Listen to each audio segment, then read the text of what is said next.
जोङो most importantly मिथिनांगोन rich mindset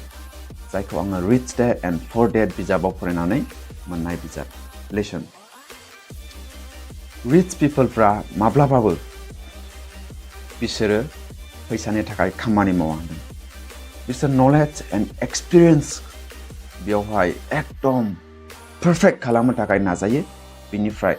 money work for them rich people फोरनि थाखाय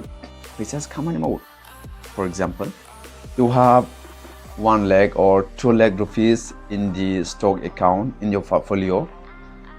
नोङो गोल्डआव इनभेस्ट खालामनानै दोनदों मिउचुअल फान्डआव इनभेस्ट खालामनानै दोनदों नोङो स्टकआव इनभेस्ट खालामनानै दोनदों बिसोर फैसाया you are not working man you are not working but money work for you नोंनि थाखाय फैसासो खामानि मावगासिनो दं बेबायदिनो गामिनि प्रेक्टिकेल हिसाबै नोङो बागान लानानै दोनदों नङाब्ला नोङो बागान हा लानानै बागान गायदों and bagan is working for you and बिसोर मानि नोंनि cash flow जागासिनो दं जेराव नोङो बिजनेस खुलिदों बियो नोंनि थाखाय खामानि मावदों बियो नोंनि cash flow जाया नोंनियाव इनकाम सोर्स होयो जाया नोंनि पकेटाव फैसा फैयो बियो नोंनि cash flow फैसाया जोंना बिरगासिनो नोंनिफ्राय फैसा बिरलांनो ना फैसा नोंनिसिम बिरबोनो बियो मोनसे प्रसेस बेनिखायनो Rich Dad and Poor Dad आव बेखौनो फोरोंदों one most important rich peopleफ्रा बिसोरो लास्टआवसो नोंनि इनकाम सोर्स बानायनानैसो नोंनि एसेटफोर बानायनानैसो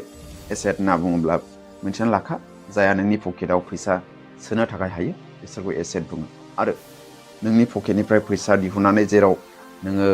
थाङो एक्सपेन्सेस खालामो बियो नोंनि लायबिलिटिस दाना most importantly rich people फोरनि थाखाय rich mindsetनि थाखाय cash flow बेखौ नोजोर नायो बिसोरो cash flowनि थाखाय नोंनियाव एसेट नांगौ rich peopleफ्रा rich mindsetआ cash flow खालामनो थाखाय बिसोर एसेट बानायो बेनिफ्राय लास्टआवसो बिसोरो luxurious item luxurious नोंनि शौक नोंनि dream car dream bike houses big houses बिसोरो लास्टआवसो बानायो